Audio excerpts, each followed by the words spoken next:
أعوذ بالله السميع العليم من الشيطان الرجيم. بسم الله الرحمن الرحيم.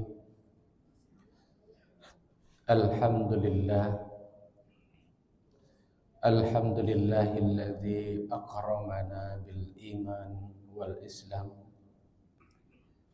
ومن علينا ببئشة سيد ولد أدنان وصلى الله على من كان خلقه القرآن فزكاه وربه. لقد كان لكم في رسول الله أسوة حسنة. أشهد أن لا إله إلا الله وحده لا شريك له وأشهد أن محمدا عبده ورسوله لا نبي بعده. اللهم صل وسلم وبارك على محمد وعلى آله وأصحابه ومن تبعهم بإحسان إلى يوم الدين. فقال تعالى في كتابه الكريم: أعوذ بالله من الشيطان الرجيم. يا أيها الذين آمنوا اتقوا الله حق تقاته ولا تموتن إلا وأنتم مسلمون. أما بعد. حضرات المكرمين الإمام العليم الساتذ والأساتذة وإخواني الأعزاء، أحييكم بتحيات الإسلام، تحيات مباركة من عند الله. السلام عليكم warahmatullahi wabarakatuh.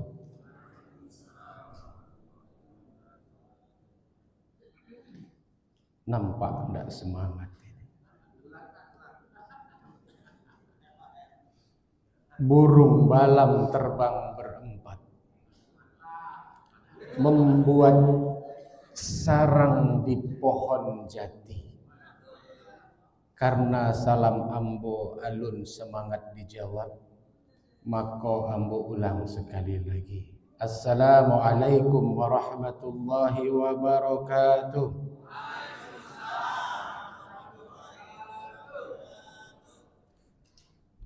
Pagi Ahad mandi di kolam. Kolam berada di pinggir kali. Bagi yang semangat menjawab salam, saya doakan semoga selalu diberkahi dengan rezeki. Yang tidak semangat menjawab salam, semoga tetap diberi rezeki.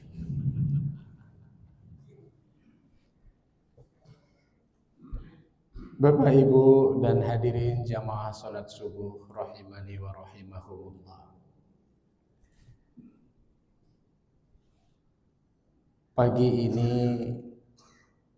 harus lebih banyak bersyukur karena dari jam 1:30 atau jam 2 kurang lebih hujan sudah membasahi kampung kita ini, kota kita ini. Semoga keberkahan dari pagi itu sudah terasa.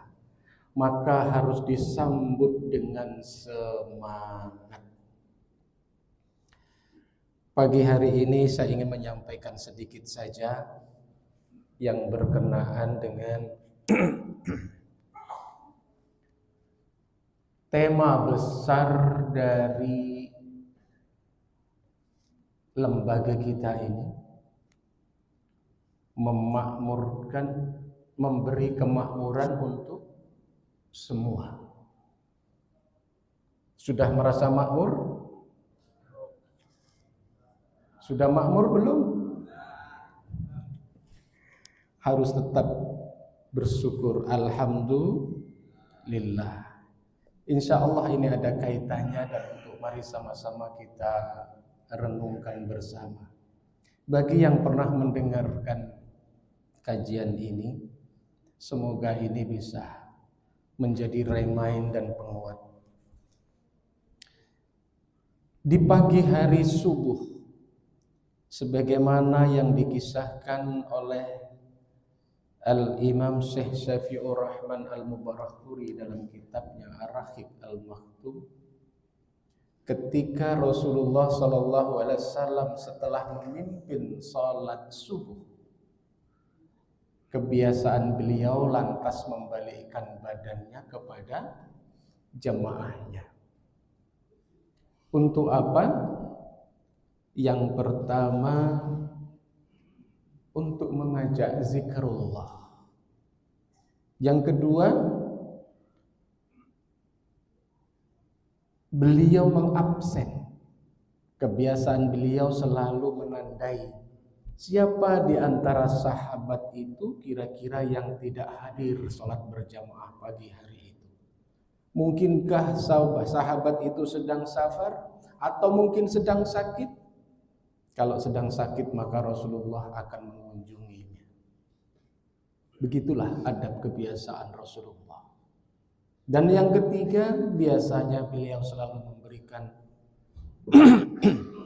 mau'idhah hasanah, tausiah. Dan di pagi hari itu, sebagaimana juga yang dituliskan oleh Imam Jalaluddin As-Suyuti dalam kitabnya Al-Jami'u As-Saghir, Rasulullah Sallallahu Alaihi Wasallam di pagi hari musim paceklik, kalau tidak salah dalam kitab itu disebutkan, mengatakan, man asbaha minkum aminan fisyirbi, barang siapa yang ketika masuk waktu subuh dirinya dan keluarganya dalam keadaan aman, mu'afan fi jasadi, mu'afan jamak dari afiyah, badannya juga sehat, bugar. Yang ketiga, indahu qutu yaumi, dan di rumahnya ada makanan pokok yang bisa untuk dikonsumsi pada hari itu. Maka kata Rasulullah, faka'annama hijatul lahud dunya, maka seolah-olah semua keberkahan dan karunia kenikmatan dunia itu sudah diberikan kepadanya. Saya ingin tanya, tadi pagi bangun aman? Gak ada yang mengganggu? Gak ada yang mengusik? Alhamdulillah. Badannya sehat? Seger? Alhamdulillah. Bisa melangkahkan kaki ke masjid. Itu bentuk syukur. Dan yang ketiga, di rumah masih ada beras. Rasulullah cuma menyampaikan kutu yaumihi, stok makanan pokok untuk hari ini. Beliau tidak mengatakan masih ada stok makanan untuk sampai bulan ke depan.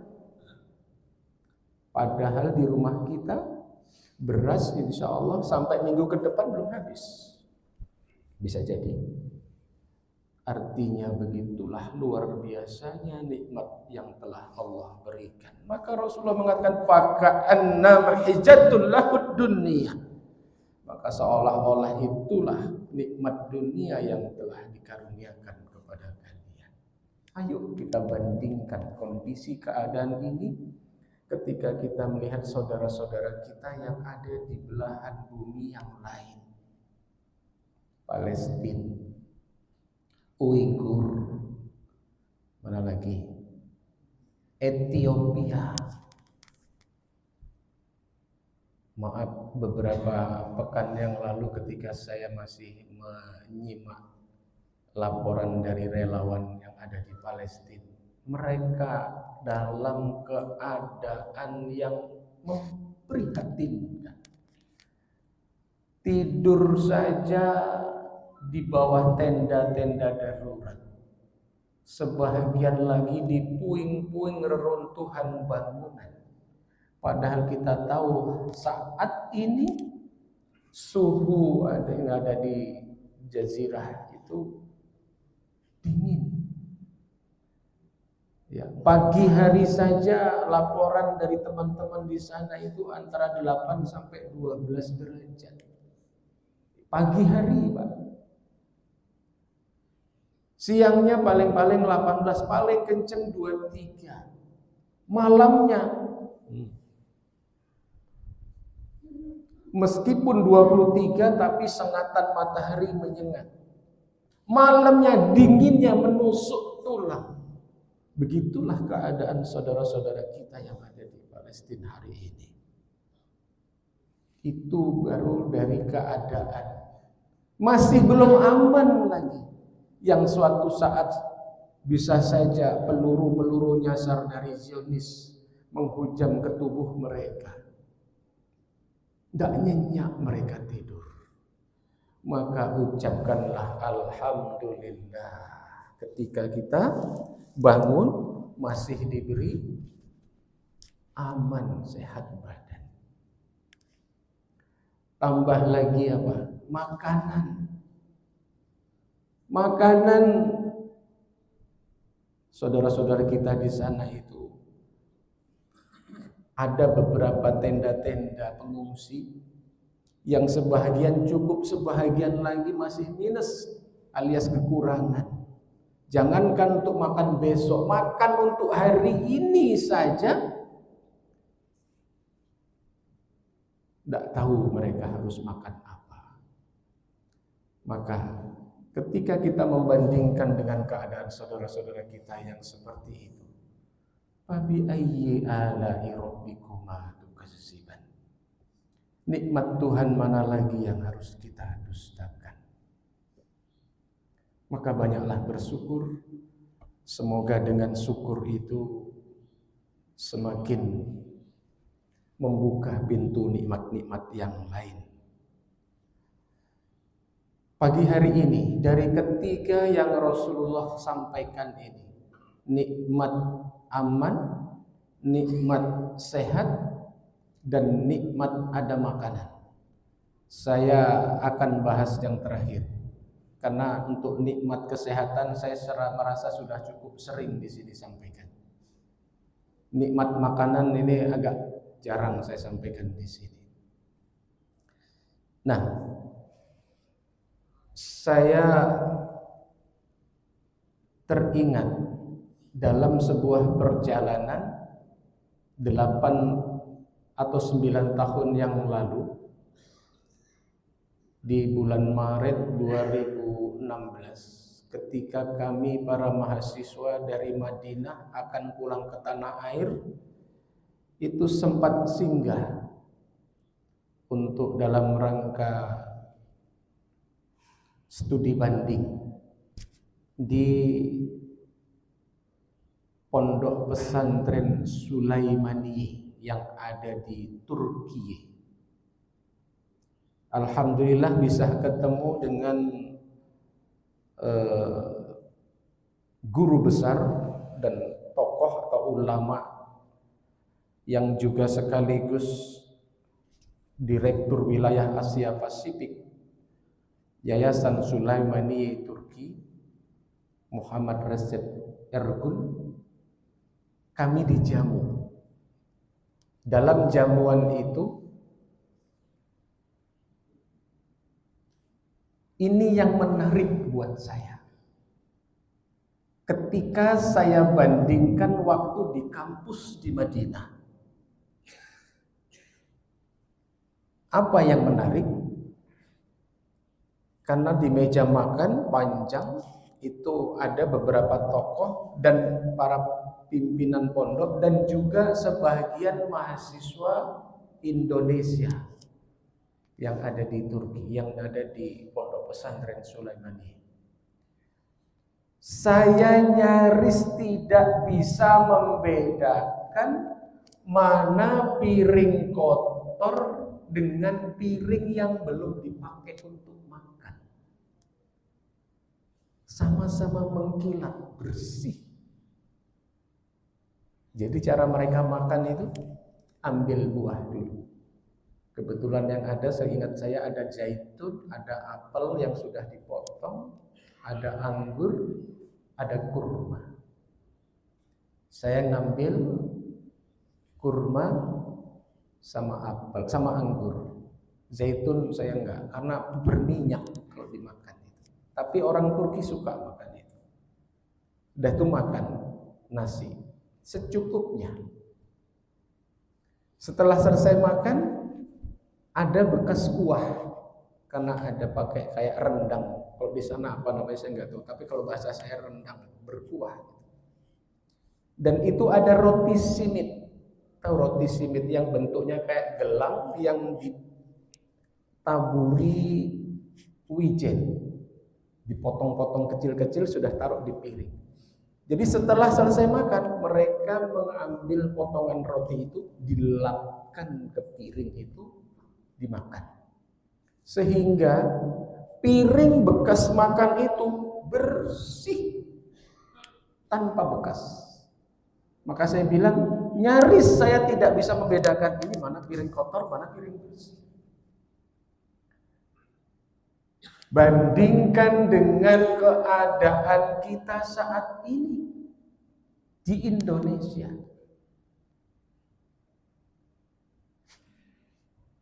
Nah, ada satu kalimat yang masih saya ingat sampai hari ini. Ya, bahasa Muhammad Resep Ergul, Direktur Wilayah Asia Pasifik ini. Apa beliau katakan? Maaf, ini bukan hadis, tapi ini pandangan, ucapan seorang ulama besar di Turki.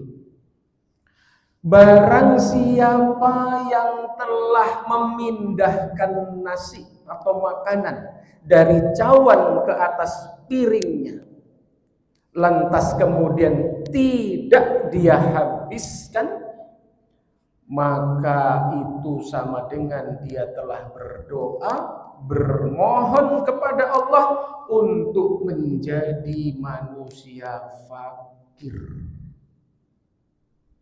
Jelek rasanya.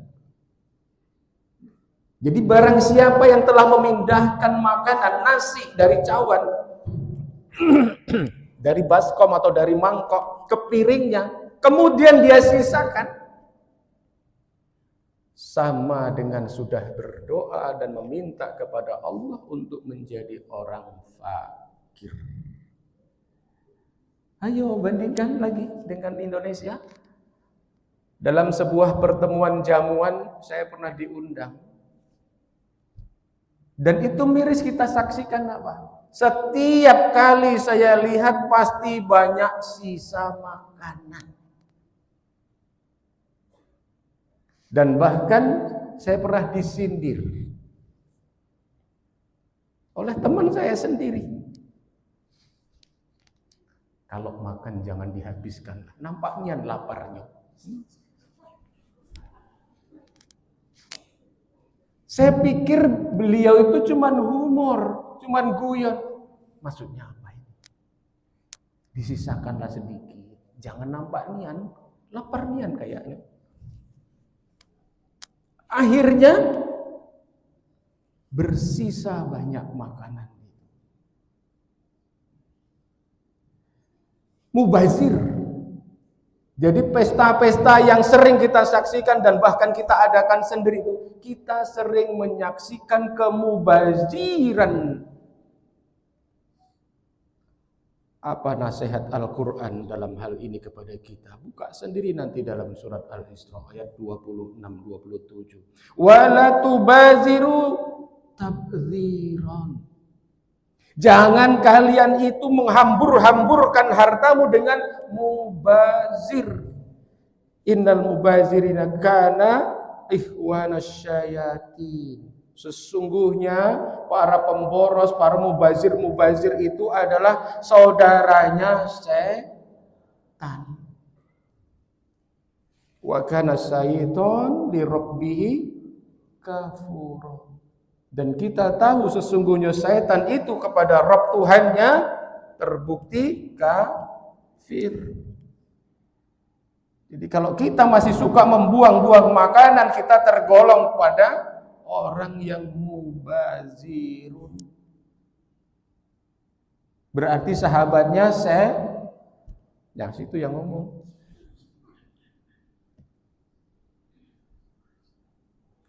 Ya, maka dalam banyak kesempatan saya sering menganjurkan agar setiap umat muslim ini hendaknya di rumah adalah peliharaan.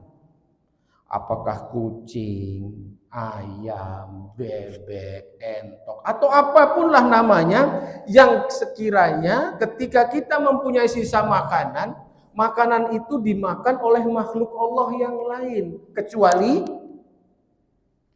setan tadi. Biar nggak gemuk mereka. Jadi tidak mubazir. Ya maaf, boleh jadi kadang-kadang kita masak terlalu banyak. Ya, atau masak sedikit, tiba-tiba tetangga ngirim makanan, akhirnya bersisa. Ketika bersisa kemana? Tong sampah. Siapa yang makan? Setan.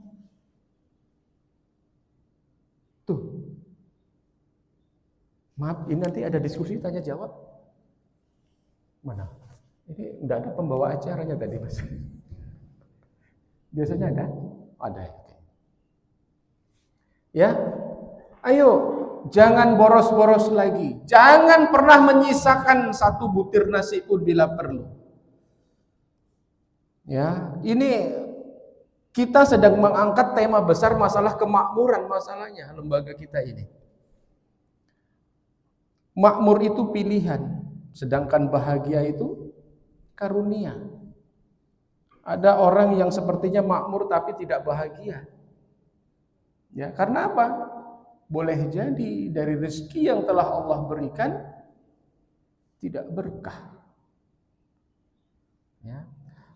Ayo kita baca lagi misalnya, kemarin saya lihat data yang dirilis oleh Economist Intelligence Unit (EIU) menunjukkan bahwa berdasarkan Food Sustainable Index, Indonesia itu berada di urutan kedua negara yang paling banyak membuang makanan setelah Saudi Arabia. Jadi orang Arab itu ternyata lebih banyak itu. Saya pernah membaca juga sebuah rilis pengakuan seorang WNI yang menjadi asisten rumah tangga di sana. Jadi juragannya itu atau bosnya itu masak sekian, ini sekian, ini sekian, ini sekian. Dia tahu perut di rumah itu berapa, akhirnya dia kurangin. Dimarahin tuh malah. Akhirnya banyak tersisa. Dan itu juga saya alami di Madinah. Para mahasiswa maaf yang pernah di Madinah nggak usah bohong lah.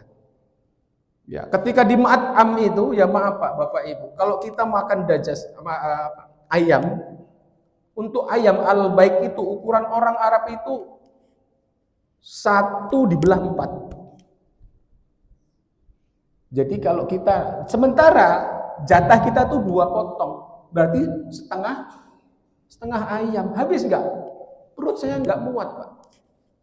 Perut kita rata-rata nggak muat. Kita masalahnya kalau beli di tanah air 1 ayam dipotong 10, bahkan 15, bahkan kalau yang geprek 16, 18, 20 bahkan. Sementara di sana 1 ekor ayam dibelah 4, jatahnya 2, masih pakai roti sebesar 2 tinju, nggak habis. Dan ini juga banyak terjadi di mahasiswa yang lain, akhirnya tersisa di piring. Nah, tugas saya kalau habis selesai makan itu saya ambil kresek, saya ambil plastik, saya pungutin ayam-ayam itu. Kenapa? Di luar sudah banyak yang ngantri. Kucing-kucing badannya besar-besar. Alhamdulillah saya punya peliharaan kucing itu selama di Madinah itu ada beberapa ekor hampir nyampe ke lutut. Saking gedenya. Tapi nanti manakala mahasiswa pada pulang ketika Ramadan urus lagi itu enggak ada ngasih makan. Nah ini. Nah, sekarang kita lihat lagi. Apa yang telah disampaikan kemarin oleh Profesor Surono Danu yang dari Lampung. Apa kata beliau? satu butir nasi yang engkau sisakan, satu butir nasi yang engkau sisakan di atas piring, berarti engkau telah membuang satu butir beras. Dalam 1 gram beras itu terdapat kurang lebih 50 butir beras. Artinya dalam 1 kilo kurang lebih sekitar 50.000 butir beras. Berapa jumlah penduduk Indonesia saat ini? 200? 280 juta. Bikinlah yang makan nasi cuma 200 juta. Buat saja yang makan nasi cuma 200 juta. Yang lainnya mungkin masih nyusu. Yang lainnya mungkin masih makan gandum, tepung. Yang lainnya mungkin masih makan jagung. Ya, katakanlah cuma 200 juta dibagi 50.000 butir, berarti dapatnya sekitar 4.000 kilo. 4 ton, Pak. Sekali makan. Sekali makan beras terbuang 4 ton. Kali 2 kali saja makan. 2 kali makan saja. 8 ton 1 hari. Kali 30 hari. 8 kali 30. 240 ton setiap bulan beras kita buang-buang, Bapak Ibu. Di mana mensyukurinya ini? Saya bersyukur dulu saya dilahirkan sebagai anak petani, merasakan bagaimana menanam padi, bagaimana menyiangi padi, bagaimana ani-ani panen itu. Ketika menjemur satu-satu itu kita singkirkan, kita masukkan lagi. Diceker-cekerin ayam kita kumpulin lagi. Dimakan burung kita usir burung-burung itu. Sudah jadi beras, jadi nasi, bahkan tinggal lempar masuk masih dibuang. Satu ciri manusia yang tidak menghargai jerih payah orang lain. Yang kedua, kita dianggap tidak sedang bersyukur kepada Allah Subhanahu wa ta'ala. Maka mari ajarkan ini kepada anak-anak di rumah, kepada saudara-saudara kita. Bahkan kita sendiri yang sedang kadang kalau mau buat pesta, ditulis dalam, bila perlu nggak apa-apa, jangan malu-malu ditulis. Ambil secukupnya, bila terasa enak silakan nambah lagi. Dalam kurung kalau tidak malu. Ada yang pernah kondangan dah muter-muter ngantri nambah. Ada, Pak. Saya sering dapetin, tapi nggak apa-apa, itu lebih afdol, lebih bagus daripada disisakan, dibuang-buang, yang pada akhirnya dia tergolong kepada manusia al-mubaziru. Ya. Jadi salah satu untuk mengukur dan mengetahui apakah kita itu sudah bersyukur atau belum, ya kita lihat berapa banyak makanan yang sudah kita buang. Dan bersyukur kepada Allah itu, berterima kasih juga kepada petani itu, bahagian daripada ciri yang harus selalu dinampakkan oleh setiap muslim yang baik. Jadi kalau kita merasa mungkin hari ini badan kita kuat, ya, sehat, isi dompet berlipat-lipat, punya rumah bertingkat, mobilnya 4, pakai emas 24 karat, punya kebun sak jagat kerat. Tapi ketika semua itu kita pahami tidak dibawa sampai ke akhirat, kecuali apa yang kita belanjakan di jalan Allah dengan baik dan benar. Salah satunya apa? Cukupkan hanya untuk makan, dan sebahagian besarnya ayo infakkan, belanjakan ke jalan Allah. Ini saya nggak melihat ada kotak wakaf berjalan, ya. Sudah, ya? Oh sudah, alhamdulillah. Ini pagi subuh Bapak Ibu. salah satu bentuk kesyukuran kita.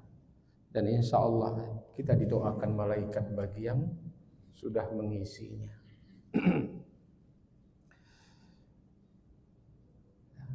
Nah, itu Bapak Ibu yang dimuliakan Allah. Jadi kalau kita merasa bahwa kita sudah cukup tetapi masih suka membuang-buang makanan dan malah pelit dalam bersedekah, la jadatan khair, tidak akan membawa peningkatan pada kebaikan. Alias bisa jadi harta yang sudah Allah berikan kepada kita ada sesuatu yang tidak berkah di dalamnya. Wallahu a'lam bishawab. Inilah sekelumit yang bisa saya ungkit untuk sama-sama barangkali bisa kita diskusikan pagi ini. Sudah seperti apa keadaan di keluarga kita? Ya, sehingga untuk penghargaan terhadap makanan ini merupakan bahagian yang ternyata oleh Rasulullah diingatkan pada pagi itu 1400 tahun yang lalu kepada jamaahnya. Wallahu a'lam bishawab. Sudah hampir jam 6 kurang 15. Barangkali ada sesuatu yang ingin ditanyakan atau didiskusikan, falyatafaddal maskur. Silakan. Dari Bapak atau Ibu dulu? Enggak apa-apa. Yang bisa saya jawab, yang enggak bisa PR. Silakan, Pak. Waalaikumsalam warahmatullahi wabarakatuh.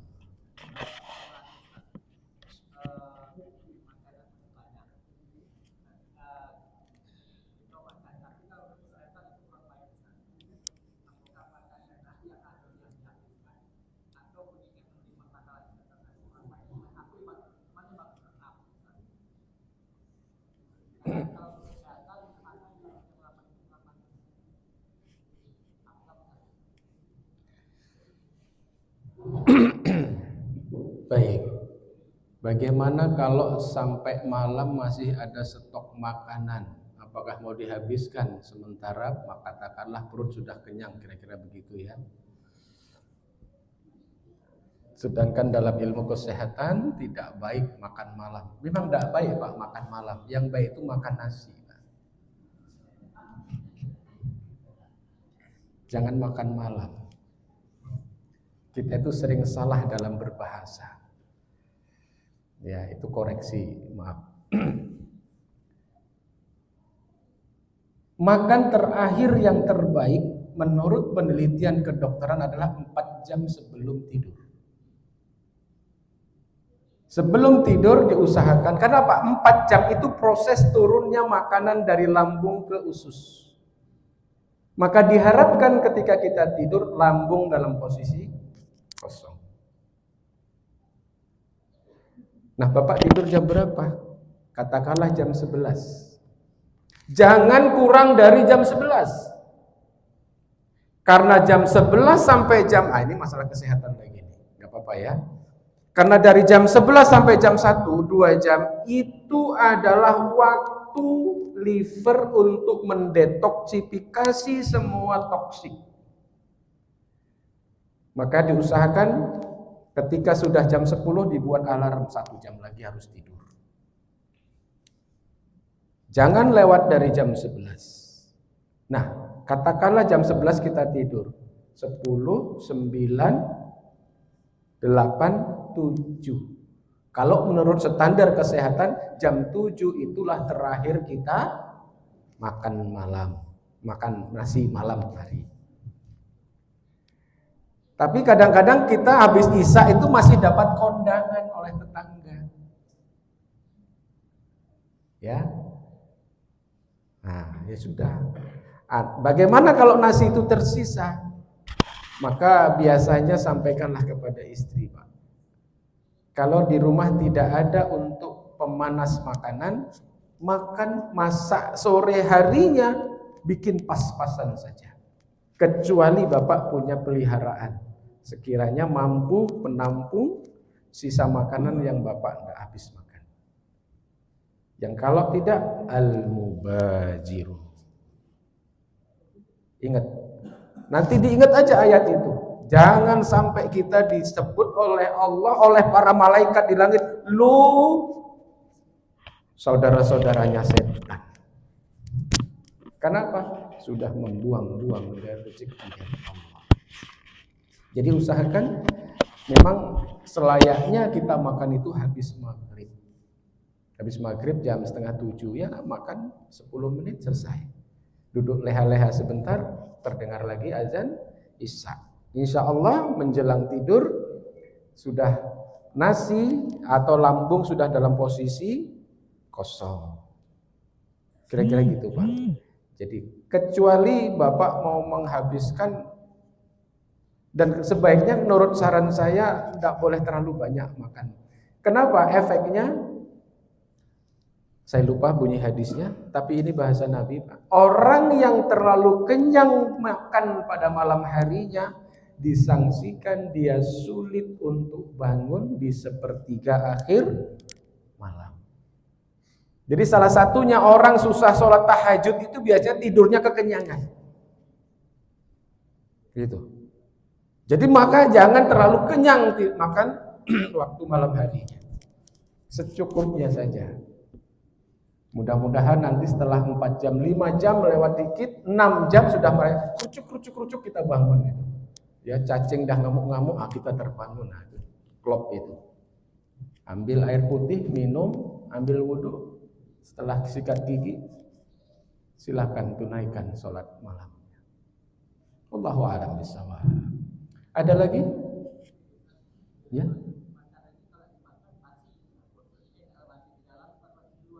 Ya, itu basa-basi, tidak dimakan basah, dimakan basi. Tidak dimakan basi. Tidak dimakan basi ya. Karena terlalu banyak tadi, Pak. Ya, karena terlalu banyak masak tadi. Maka sampaikan kepada istri di rumah untuk diukur, ditakar. Biasanya yang bisa ngatur itu para ibu-ibu di rumah. Yang repot itu misalkan istri bapak di rumah sudah masak cukup habis, tiba-tiba ada kiriman makanan dari tetangga. Nah itu masalah. Maka di rumah usahakan kalau ada rezeki belilah pemanas makanan untuk menghangatkan supaya makanan itu bisa terawetkan, bisa untuk dikonsumsi di pagi harinya. Kalau enggak ada magicom atau sejenisnya ya sudah, berarti masaklah pas-pasan saja. Ketimbang dimakan setan. Cukup ya? Ada lagi? Ibu-ibu? Ya.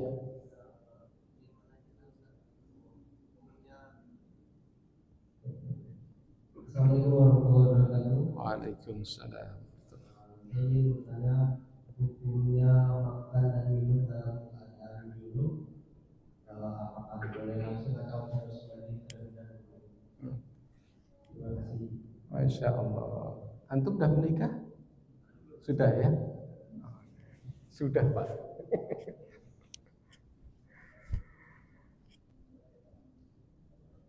Makan dan minum syaratnya apa? Syaratnya apa Pak? Enggak tahu syarat makan, minum? Lapar dan haus. Udah. Enggak ada lagi syarat yang lain. Mau dia junub 1000 kali enggak masalah.